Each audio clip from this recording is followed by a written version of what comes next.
Hello and welcome to the Not So Cool Kids podcast, episode 45. We're going to call this one, I think it's Action is Alive in Comics. Specifically because the guest this week is Dave Dwonch. Is that correct? Dwonch, yeah. Dwonch.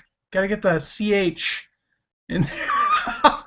It's a made up name. It's a made up name. Like when they came over, that no one could pronounce it anyway. So I won't get offended if you mispronounce this unpronounceable name.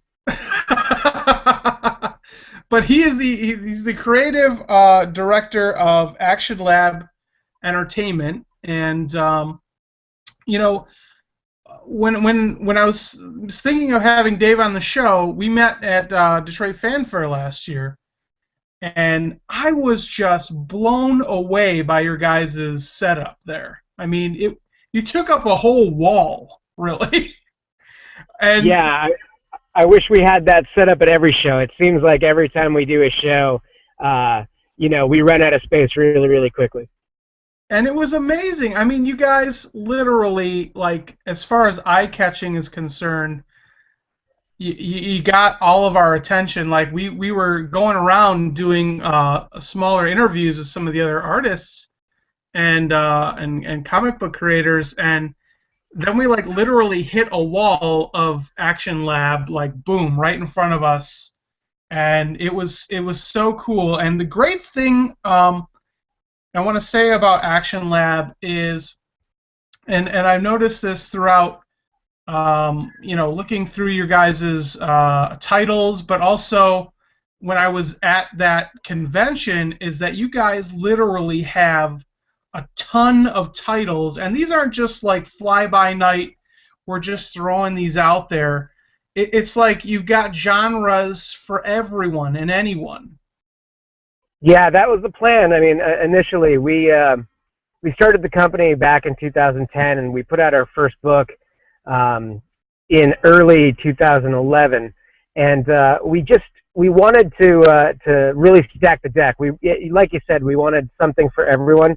So we went right from Princeless to Double Jumpers. It was one of those things where if you thought you knew what the company was about, you didn't. We were always just turning convention on its ear and pushing genre storytelling.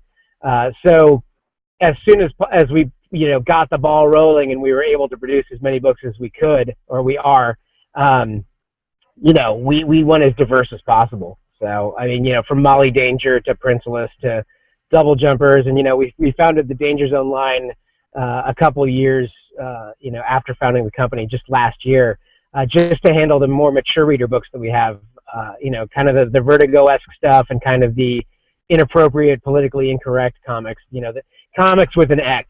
We like to say, that old Berkeley stuff, the Fabulous Furry Brothers and stuff.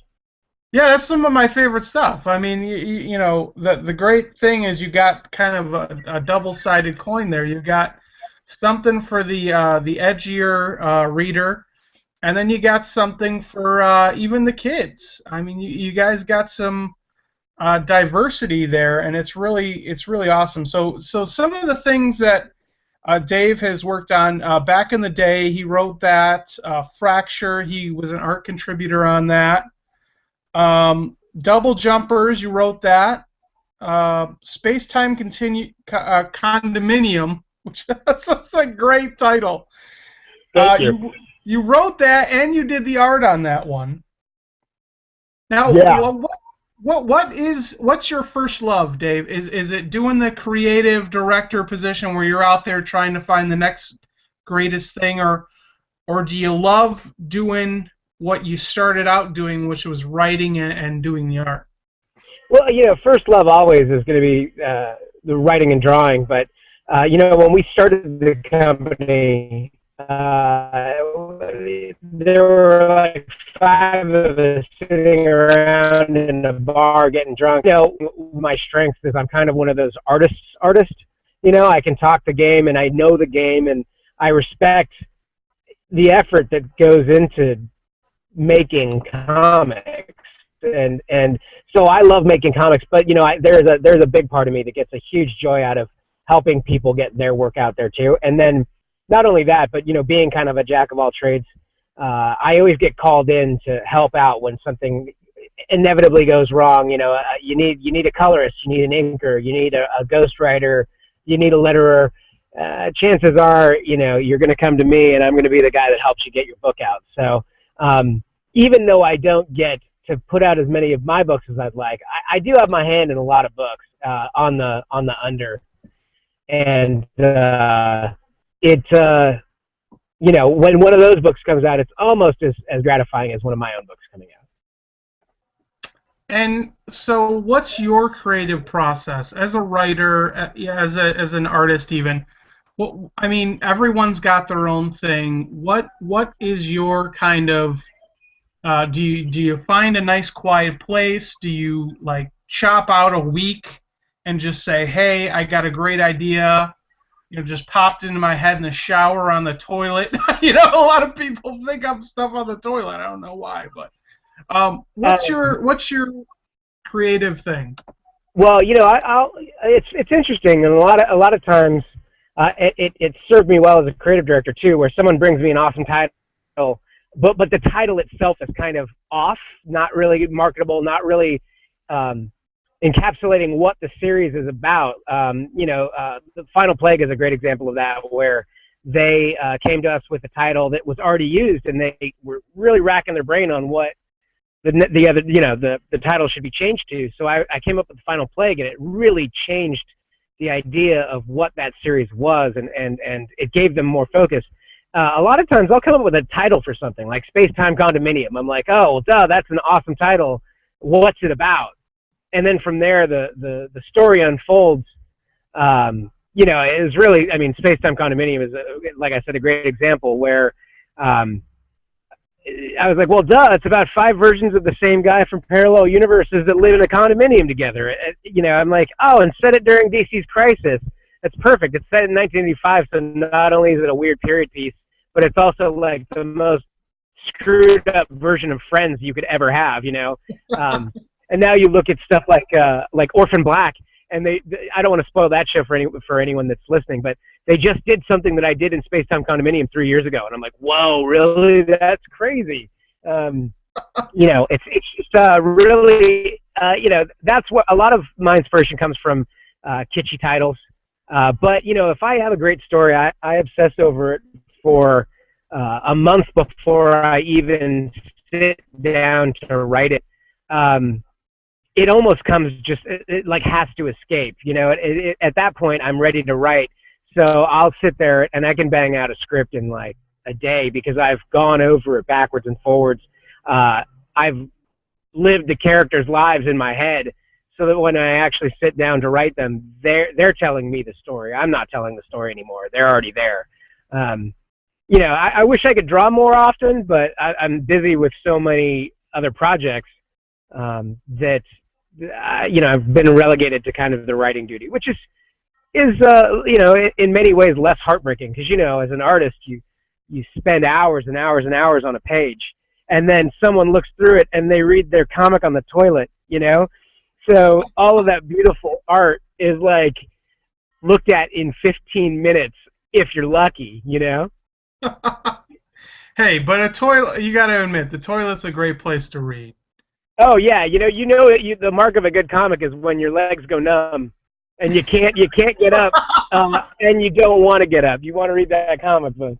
Yeah, exactly. And so I gotta say that the great thing is you also have this title. It's called Princeless. What a great idea as far as like being a strong female character. Hey, I don't need any Prince Charming. I can be my own hero.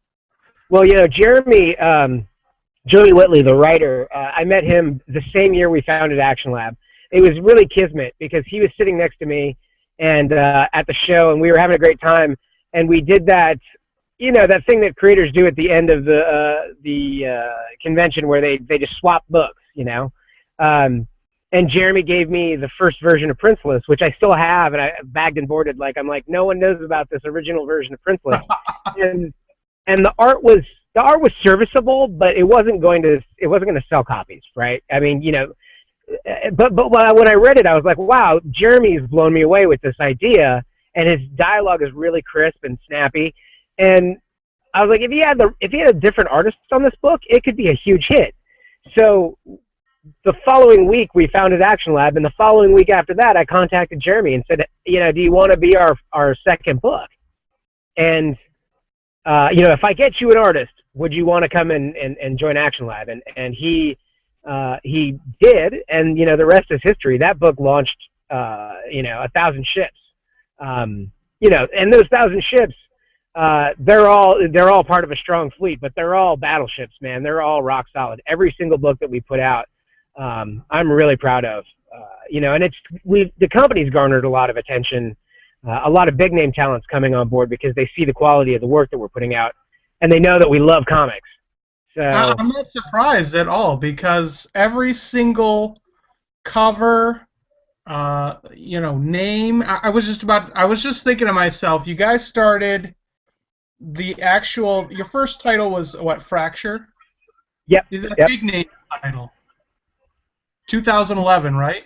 Yeah, that was another title I named too. We were like, what do we call it? And I'm like, Fracture, duh, that's the one. And then after that, it became about not just one personality split. It became about multiple personalities.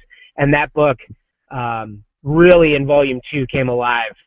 They just wrapped volume 2 and they added more fractures to the series, and it's just getting more and more interesting as it unfolds.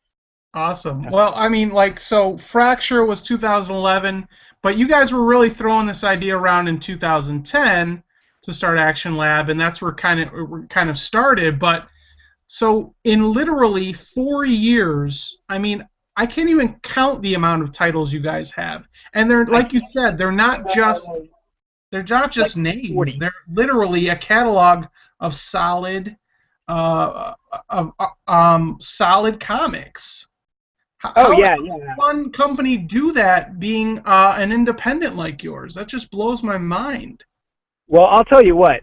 This is a story we don't tell many people, but we did the Fracture Kickstarter, right? And we got like $6,000 for it. I mean, like, really not that much, right? We took all that money and we bought our own printer. And we bought like a printer that we used for the first year of production, and we just made our own comics. I mean, you talk about making comics, and everyone hashtags make comics. Like, that's what we did. And we put those books out through Diamond. We were our own print masters. We were our own distribution. We handled all the overhead, all the money ourselves. And then slowly the numbers started to climb. And we were like, wait a second, we don't even need, well, first of all, we beat the crap out of that printer. I mean, like, I don't know if you've seen Office Space, there's that one scene where the 3 of the dudes beat the crap out of that machine. Right. Like, yeah, at the end of that run, we were like, let's do it. I mean, like, we were like, let's blow this thing up. Because it served its purpose, and it got us where we needed to go. But it only got us there through, like, sheer willpower did we keep that thing alive, And really, though, on the back of an idea, right? Because that's a great thing about crowdsourcing, and I know you guys have done that in the past, and you do that currently, and I think that is a fantastic way to really. I mean, if you think of it this way, it's like a government asking, "Hey, what do the people want? Oh, they want this, and here's how they're supporting it."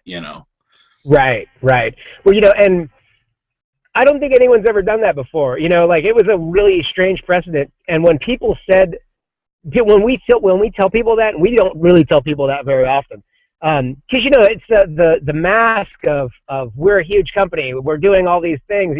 Like, we put out 40 titles, we're putting out another 40 titles next year. We have this calendar of books that we're putting out, and that first year, it was literally like, how do you make it work? How do you do it? And through lots of error and a few trials, we got it done. And we turned a corner. I want to say a year to maybe a year and a half ago, where we just the business started sustaining itself, and we were like, wait, this is what it feels like. Okay, cool, let's keep going. But really, it was still 5 dudes, and we've added a few people, but it's still the 5 dudes that were getting drunk in that bar. Right. So it's like, working with your best friends that are also super nerds. You know what I mean? Like let's LARP all day long. That's what we do. It's crazy. Well, okay, so where does the logo come from, and whose dog is that? Because it's amazing. Oh, well, it's interesting. My buddy Mario Muscar, who he was on Beauty and the Geek when that show was on. I don't know if you remember that show on the CW. He was like the token comic nerd on that show. Okay. And I met him after he was on that show, so he's got a lot of great, reality show stories. But that's besides the point. He's a really witty guy. He's an editor and a writer, and I told him about Action Lab, and I said, it's like we're mad scientists. We're a laboratory. And he said, no, dude, it's a Labrador. It's a dog. And I was like, oh yeah. He said, it's a dog with a rocket pack and some goggles. That's Action Lab. So right after he said that, the light went off over my head, and I just drew it out, and we've had that logo ever since. And we were lucky. I mean, like I said, a lot of things came together really quickly, and really in this almost like too good to be true sequence, And still going strong, pretty much. I mean, I look at your Facebook account all the time, and do you sleep ever? Because it seems like you're always somewhere doing something. Like today, you guys you're nice enough to spend a little time with us, but you're literally working on training an intern at Action Lab. Oh yeah, got a new person. We're big on Comixology, and they have this guided view thing where if you have an iPad or a tablet, it's a whole new way to look at comics. It's kind of panel by panel, but more than that, it's word balloons in panel and limited animation all put together. So I've been working on those myself. Yeah, talk about not sleeping. I'm really hands-on with a lot of projects, but I did a lot of the guided views. And we're just training people to learn the technology and to kind of get in bed with Comixology. You know what I mean? To get to work on their stuff. So it's really cool. It's a lot of fun, but there's only so much time in the day, like you said, and I've got projects to write, so I've got to get back onto my stuff. Wow. What is Action Lab hoping to accomplish? I mean, are you guys, as far as the market is concerned, comics are literally saturated, and it's really shocking to say that because, a lot of people that don't frequent the store and actually flip through some of the other independent titles just think that Marvel and DC are there and that's it. But there are so many, literally so many publishers out there. What is Action Lab hoping to do to stand apart from those other titles? Or is that really the idea is that as independent titles or independent publishers overall, are you hoping to kind of be a part of that community, and it's more so let's all help each other rather than I don't know what's the game plan? Well, as many comics as there are out there, the actual culture of comics, or at least on the production side, creative side, it's pretty small. I've been lucky enough to talk to and have access to some people at Image and people at Boom, and we were all shocked at the amount of work that we get done given the amount of manpower we have to throw at it. I mean, it's a very, very small group.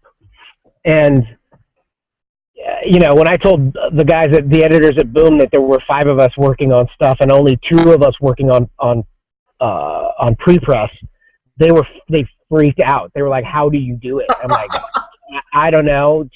I'm like, that's nothing. We used to print our own books too, and they were like, mind blown.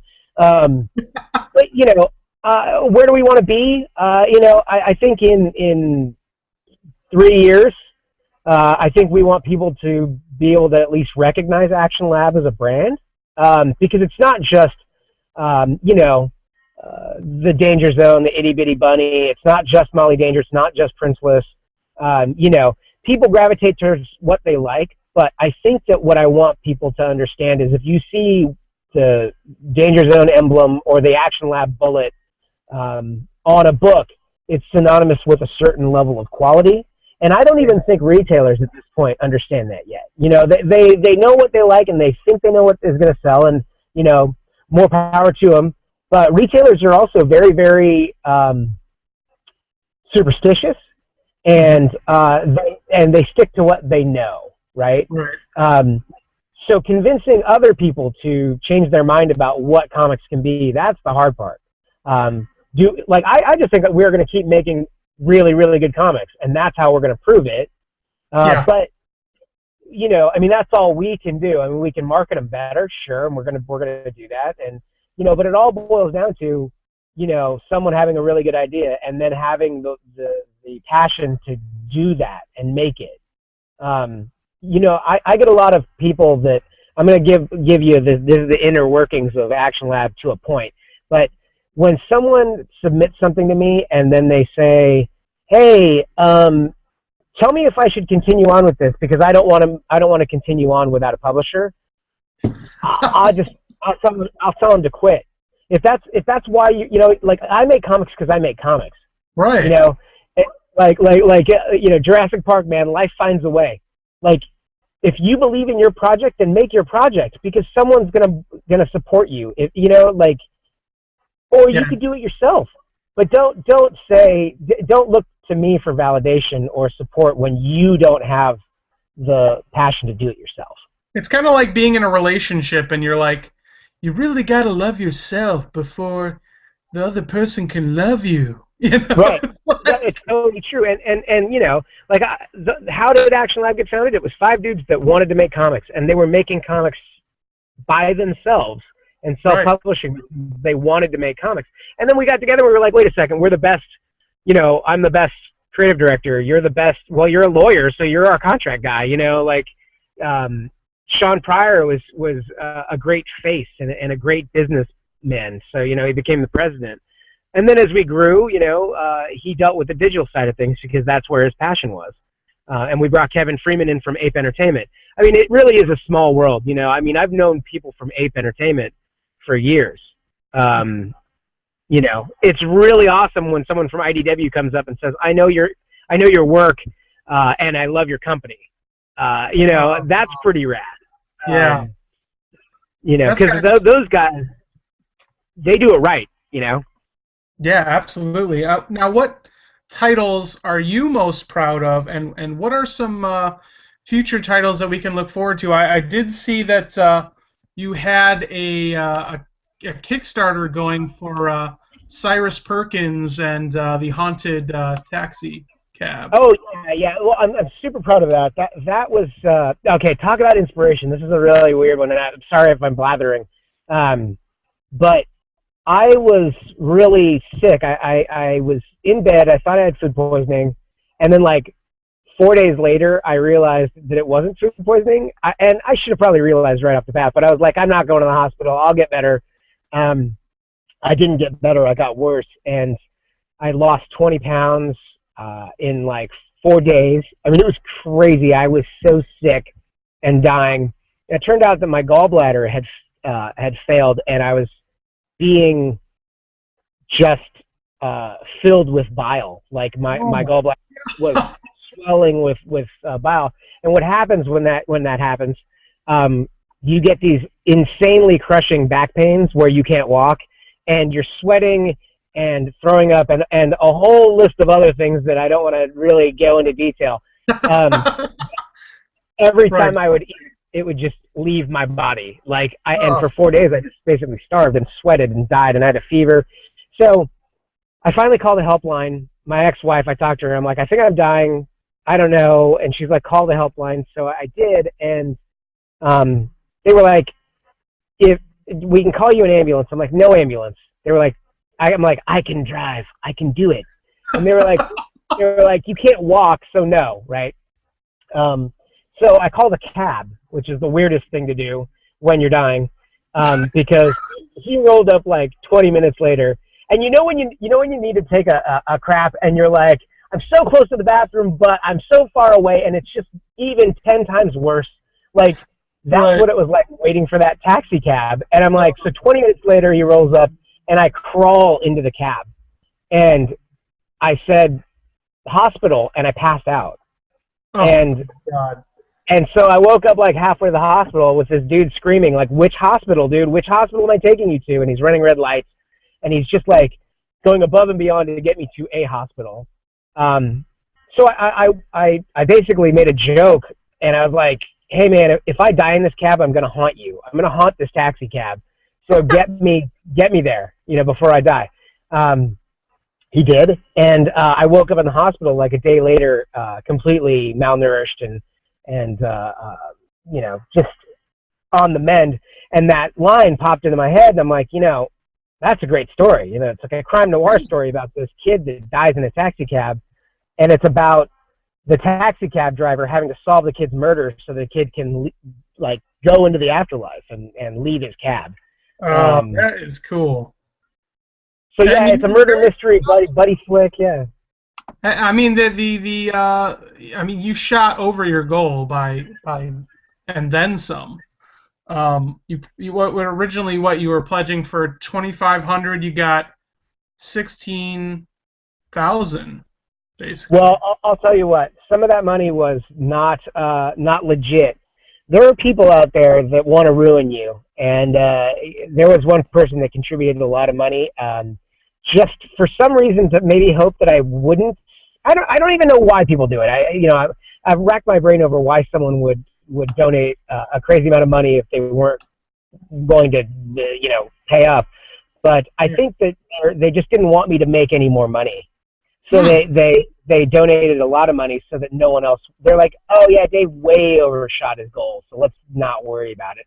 So I had a lot of people drop off, and Oh, this that's guy, horrible. yeah, didn't his $10,000 didn't come through, and not only that, but I contacted the person, and they were like, no, it's legitimate. I love your project, blah blah blah, and I'm like, well, wow, rich people are crazy. Um, it turns out it just it just turns out that crazy people are crazy, and also dicks. So, uh, but Well, it didn't matter. I'd overshot my goal by almost 3 times, and I wasn't worried about it. This is just covering the expenses of working with an artist that needs to eat for right. and work for a living. So it takes care of itself. And hey man, life finds a way, right? That's right. And it's a kind of cautionary tale to people that do Kickstarters, because I mean, like you said, I never even thought that that could derail someone, but now that you mention it, I mean, like, yeah, obviously that could be a total sabotage. I can't even believe people would do that. That's kind of Yeah, messed up. yeah, it's crazy too because like the person, like they said they were a woman, which I can't imagine some woman. I mean, like, look, I mean, I've done some dick things in my life, but I've never scorned a woman so bad that she would do that to me. You know what I mean? So I'm just Right. gonna say I think it's probably a dude because dudes are dicks, and um, you know, it's just it's crazy. I mean, I beat myself up over it for a good week. Because after the Kickstarter ends, people have to pay up, and Yeah. so you start seeing money trickle in. But then you have that one big one that you're like, wow, I really hope this is going to go through. And I noticed that person had donated to another Kickstarter, so I contacted them and asked if that person paid up, and they were like, no, that's a fake Uh, person. so I knew okay. pretty quickly. So some other titles that you're proud of. What are the ones that you go, wow, you got to read this. This is the ish. Uh, well, oh yeah, I mean, okay.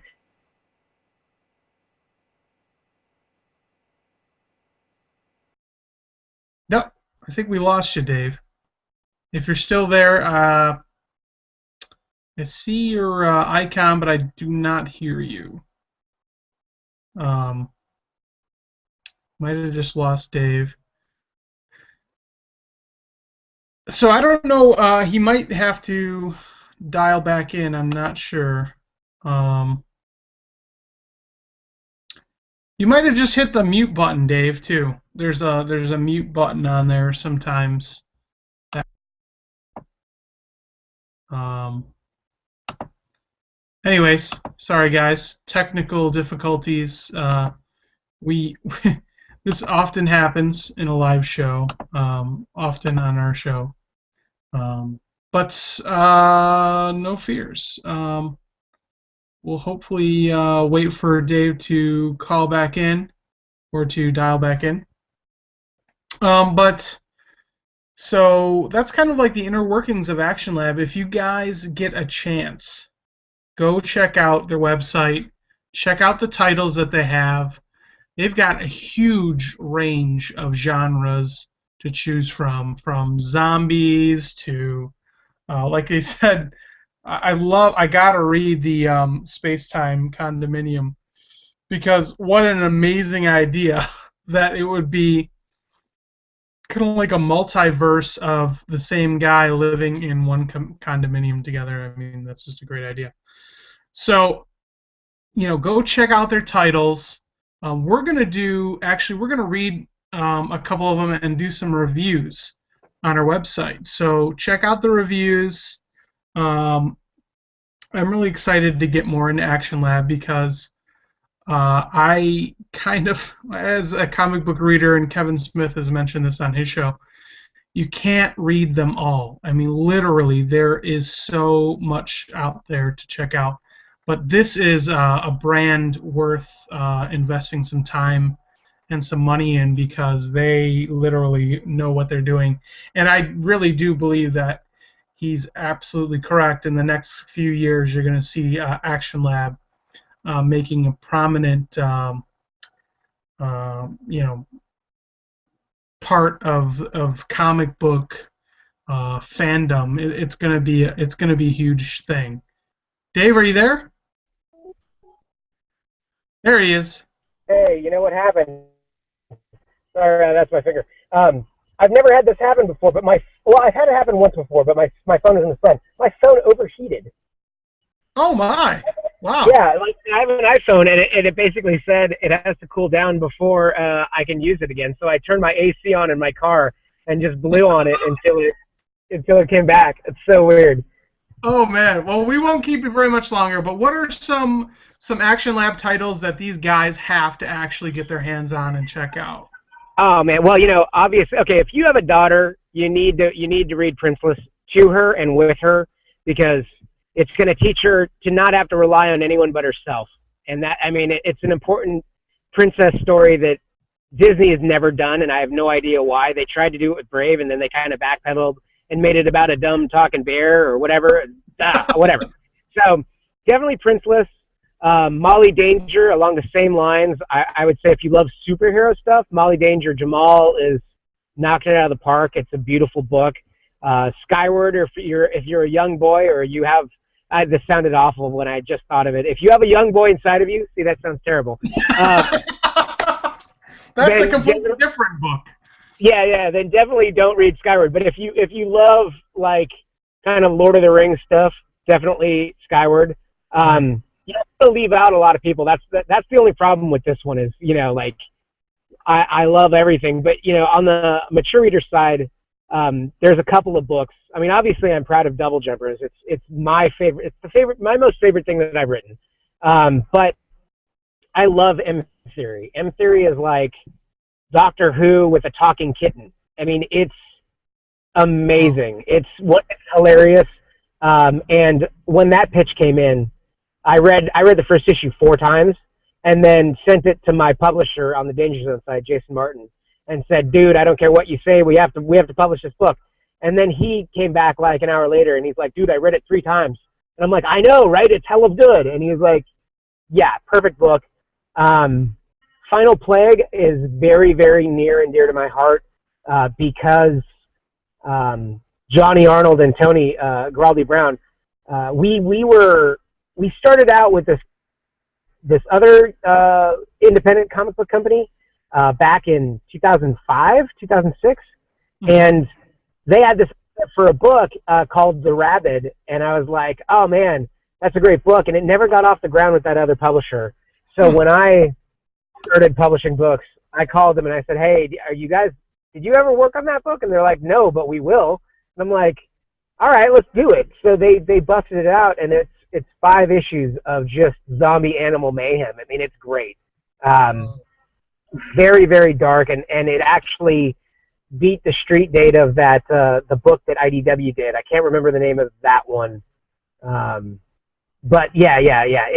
It's definitely the first of its kind, and you know, knowing what it was in 2005 and then seeing what it is now is it really does my heart a lot of good. God, okay, one more. Let's see on the Danger Zone side. Itty Bitty Bunnies. If you like really messed up potty humor and political incorrectness, that's the one. It's Dean Raskin is one of the guys that works on Bongo Comics Simpsons stuff, and it's everything that he would probably love to do to the Simpsons but can't. Nice. 2 talking bunnies that are complete drug addicts. I mean, it's great. It's very, very like reminiscent of Berkeley comics from the 80s and 70s. That's awesome. That's a great rundown right there. So definitely go check those out, guys. Dave, we want to have you back on. Next time you guys have a Kickstarter or something, come back on. We'll promote the Kickstarter and talk a little bit about the project like that. For sure, man. And yeah, like I love comics. I love talking comics. Like, as much as I can talk about Action Lab, I'll say it, man. There are some amazing indie comics out there. The guys at Image or guys and gals at Image, I should say, are really, really killing it. I mean, you talk about a wide range of, in genre. They're doing it, It's well, great. I got one for you to check out, actually. I just picked up this book. It's called Interesting Drug, and it's by Sean Manning. I picked it up at Motor City Comic Con this year. Independent guy publishing this graphic novel, and it's basically about a guy who takes a pill that can take you back in time, because the idea is that in the future, I guess, nostalgia has become the new drug of choice. So what's the title again? It's called Interesting Drug. Interesting Drug. Okay. Yeah, and it's just really, I just started reading it, and it's really cool. So that is one to definitely check out. And I kind of mentioned it on, I think, our last show, but wow, it's one of those. First of all, I love time travel, but anytime you take time travel and you just put it on its head a little bit, like making nostalgia the new drug, like that's just it's kind of true. It's like coming true now. Oh yeah, with the I can't remember what the name of the show is, but my friend was telling me about it. A BBC show, Dark Mirror, Black Mirror, something like that. Okay. It basically these in the future people are going to have like Google glasses that just record all their memories, and then and they can play them back at any time. So the ramifications of that, not just you're not traveling in time, you're just living in the past. And, so you could get into a fight with someone and lie, and then they could replay the event and be like, see, you lied. You just lied just now. And then, like, it basically ends with this couple basically having sex, and they're just replaying old sex when they were awesome at it. And they're just like, yeah. And so they're like totally doing it all boring style, but replaying their awesome sex. It's so funny. That sounds great. Yeah. I'll shoot that when I get the title, I'll shoot it to you so you can take a look at it. Yeah, it's like a mini series that the BBC did where it was basically in the near future is basically the premise of the show, and so like there's just all these different aspects of how life now is changing in the future for the worse. That sounds interesting. Well, thank you so much, Dave. I really appreciate you taking the time, man. And if you want plug something right now, if you want to plug your website where people can go check out the goods. Yeah, I'll first start with an apology. I'm really sorry to all the creators that I didn't mention as my favorite creators because they're all my favorite creators. It's so hard to choose your babies. But and it's really hard to rattle them off, in a row, and then Sure. it loses some of the impact. But yeah, I love them all. And but if you guys want to get a hold of any of the books, just go to actionlabcomics.com and check out the storefront. We have a digital storefront there. And for now, we have print copies. If you guys are into print copies of comics, I think that we are going to actually retire that aspect of our store and just go digital. So if you want print copies, go now and buy them. Ooh. Then I just got my birthday money, so I may have to go burn some dough and grab some of those comics before you guys retire. Well, happy birthday. Thank you very much. Yes, June 13th. I just turned 32. Good Lord. Oh, wow. Yeah, you're getting there, man. I turned 40 last year. I'll be 41 this year, and I'll tell you what, comics keep us all really young. Yes, they do, man. I feel like I mentioned this before, but I never really got into being full-on nerddom because before everyone had to kind of hide that part of them. But after high school, when all that, superficial BS just went out the window, I got to become really fun and cool again because, it's like something that, it's a part of you.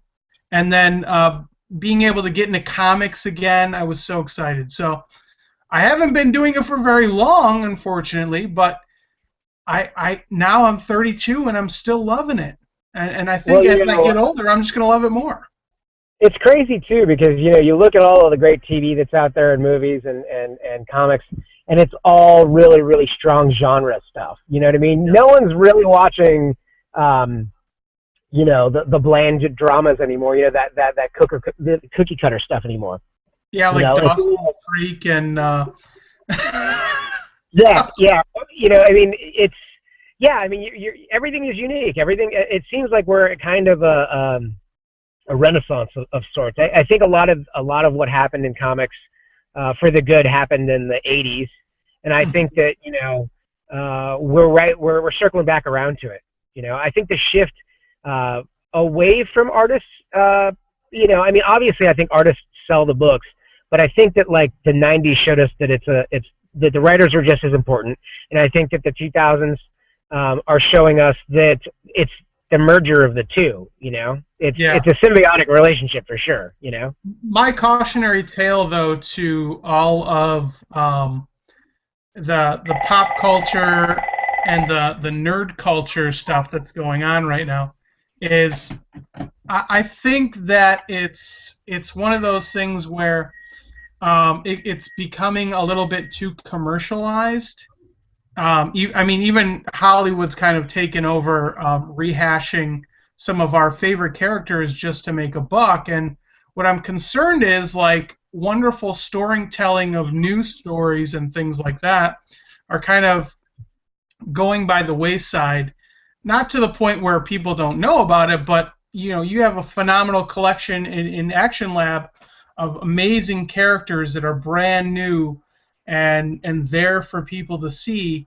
And unfortunately, because the whole commercialized aspect of nerd culture has kind of become a little bit crazy. And I was a big fan of Nerdist back when it started because it was kind of independent podcast, and then now it's become more like every week they interview like Tom Hanks and it's kind of sad, because it's becoming a lot of commercialized stuff.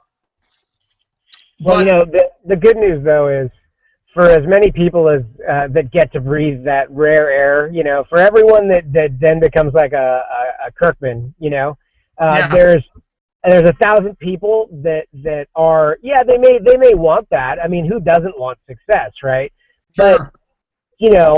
They started for a reason, and if you can get through your formative years without losing that lust for it, then the work is going to be pure, and obviously it has to be somewhat marketable depending on how how large you want to play, what stadium do you want to play in, right? It's a business. Um, Yeah.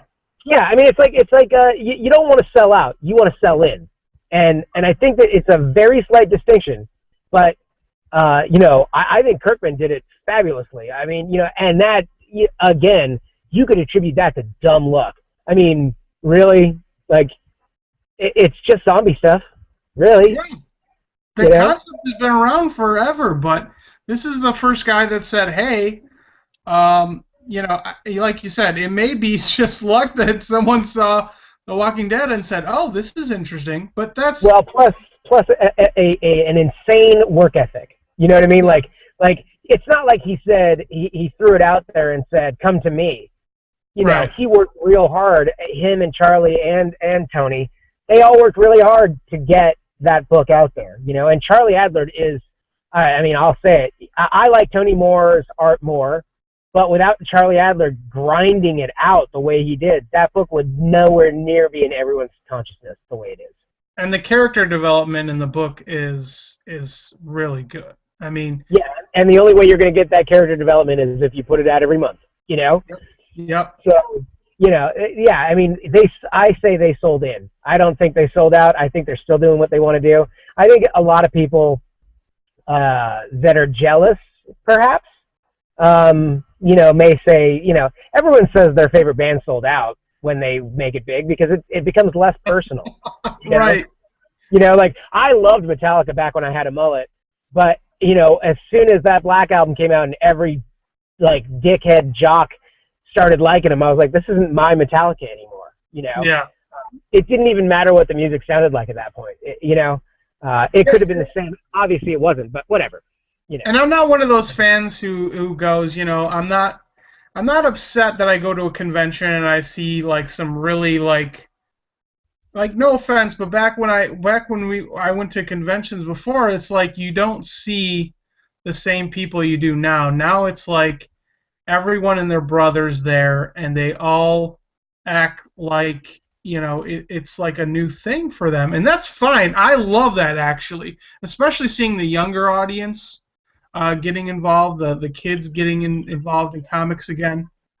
But what drives me crazy is the commercialization of everything, because everything, and it's not about so much selling stuff, it's about selling out, like you said. Right. Well, yeah, I mean, it's tough. It's tough because, I just, sad story. We came up with this book called Ghost Town. My friend Rob and I, and then we had a phenomenal writer named Ryan Lindsay kind of backfill us after I wrote the first issue because I got really super busy and I wanted to keep it going. Really, really high concept, really, really great. But to make that story work, it had to have gone 60 issues, Yeah. And that's just not the way comics work anymore. Yeah, you can get lucky with The Walking Dead and you could get it done. But I don't know of any other series that are that, other than the Marvel and DC stuff that have been going for that long. Maybe Right. Savage Dragon, maybe Spawn, but not many new titles, right?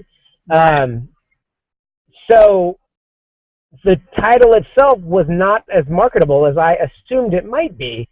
So, I don't know if I'm going to revisit it because I have plenty of other ideas that I need to make a go of, right?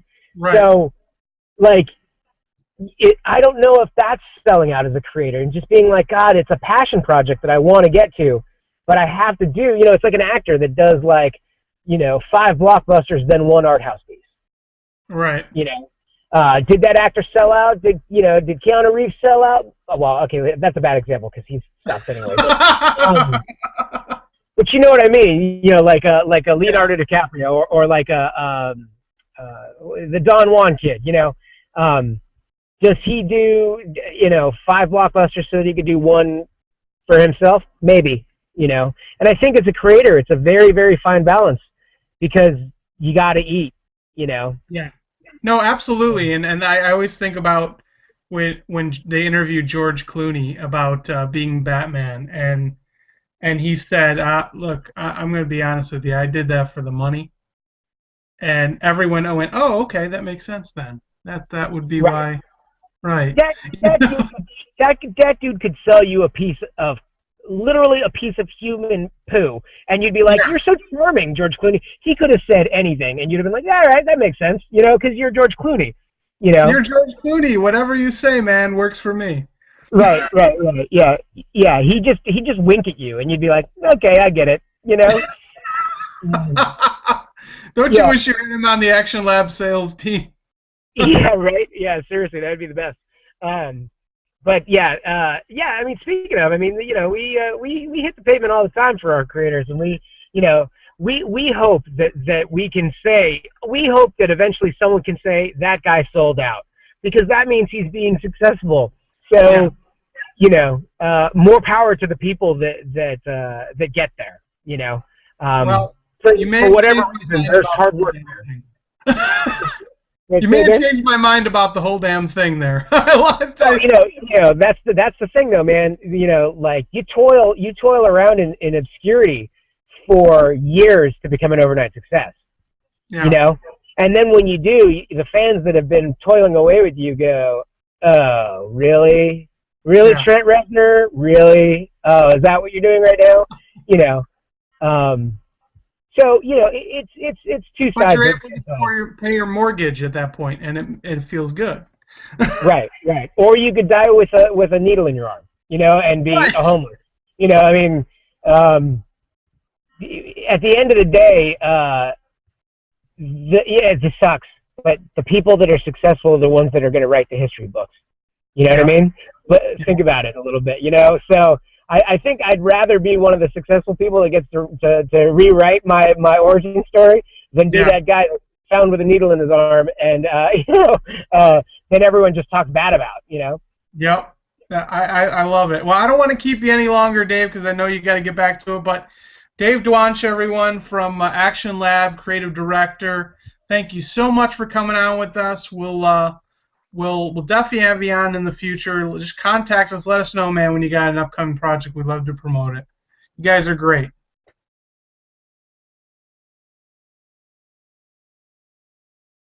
Duh.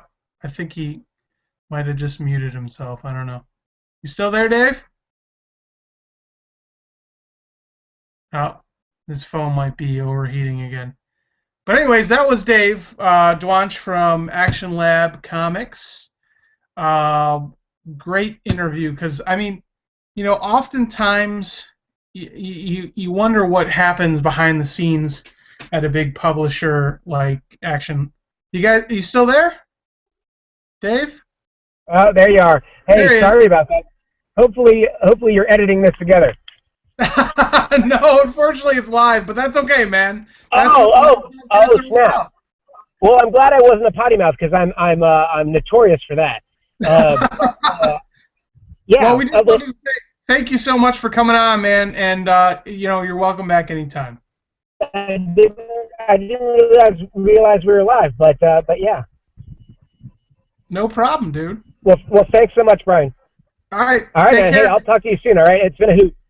All right, All brother. right, bye. Bye. All right. So, as I was saying, a lot of times you kind of think about what's going on behind a big publisher like that because at the end of the day, it is a business, but it's a creative business. I can't imagine being able to love what you do for a living like that, where you're creating something out of nothing and then selling it to people that love it and are giving you money for it. That's got to be phenomenal. Action Lab is one of those titles that I'll say it again. I literally was blown away by their booth, and that doesn't happen very much. You see a lot of booths in comic conventions. You see a lot of titles, but I mean, literally, they had like four banquet tables booted up against each other, took up an entire wall. Every title you could think of was out there, all different genres, everything. I mean, literally everything you could think of. And I do want to apologize, Dave. Yeah, I can't I thought I told them it was live, but anyways, we do live podcasts. Um, Basically, because I was going to do audio podcasts. This is kind of taking me off on a tangent, but I was going to do audio podcasts for the Not So Cool Kids podcast, and I may still do it.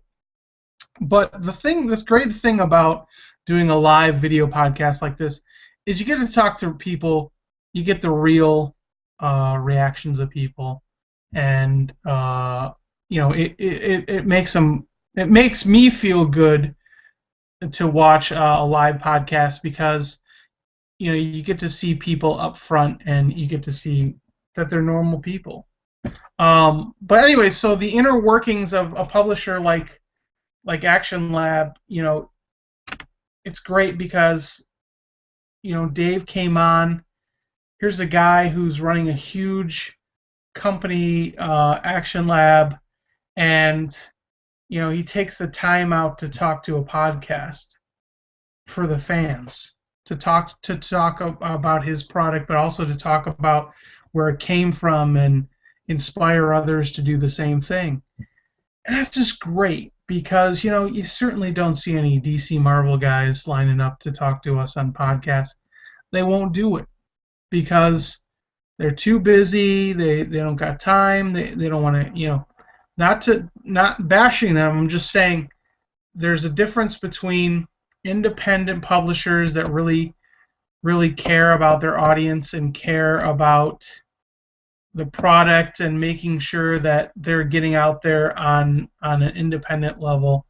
And then you've got publishers who understand that they love their audience and they love what they do, but sometimes they're disconnected from independent sources like us. I mean, this is a free podcast. We do it for free because we want to get out there to the fans. We want to provide awesome industry interviews. We also want to do nerd chat. We want to talk about nerdy, fun things that get you excited. So yeah. So basically, that was a great interview. I can't wait to actually go back and kind of soak it all in. I always watch our podcast like 2 or 3 times after we've recorded them because half of the time I miss half of what's going on just because I'm into the conversation and I'm not really kind of still kind of doing the day-to-day show prep stuff that I'm doing for the next question and whatnot. But I think what we're going to do is we're going to take some Action Lab comics and we're going to kind of review them, put some reviews up on our website for you. Definitely go check out their website. I don't have too much more for you this week. Brent couldn't make it on the podcast again, and unfortunately, his schedule will not allow him to be on any Thursday podcast from now on. So what we're going to do is we're going to try and switch the day again. We're not going to do it for the previously booked podcasts. Unfortunately, he's going to have to just miss out on those. But starting probably in August, we will probably be switching to either Fridays or possibly even Wednesdays. So I apologize to all you guys. We haven't had to have the full show that what we usually have because unfortunately I'm really the only host right now that's available. But we're trying to get some new hosts on the show, and if you are interested in being on the show, please send us some information about yourself to the Not So Cool Kids. It's actually notsocoolkidspodcast@gmail.com. And if you want to go to our website, you can actually contact us through there. It's www.thenotsocoolkidspodcast.com. I have a quick collector's corner this week. I got this over the weekend.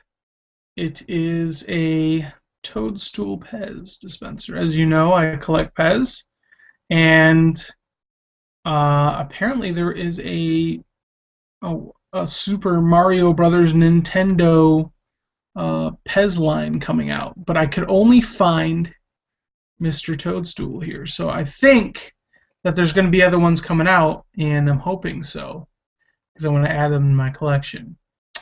So that's about it for this week. I want to thank all of you guys for listening and watching. And as always, please send us your input about the show. We've had some great emails coming in the last week. Something that's sparking my idea about putting together a newsletter and even getting on iTunes and converting some of these shows into audio files so they can be listened to on your iPod or iPad or whatever you're listening on. So thanks a lot for watching this week, and as always, stay nerdy and enjoy the show. Peace.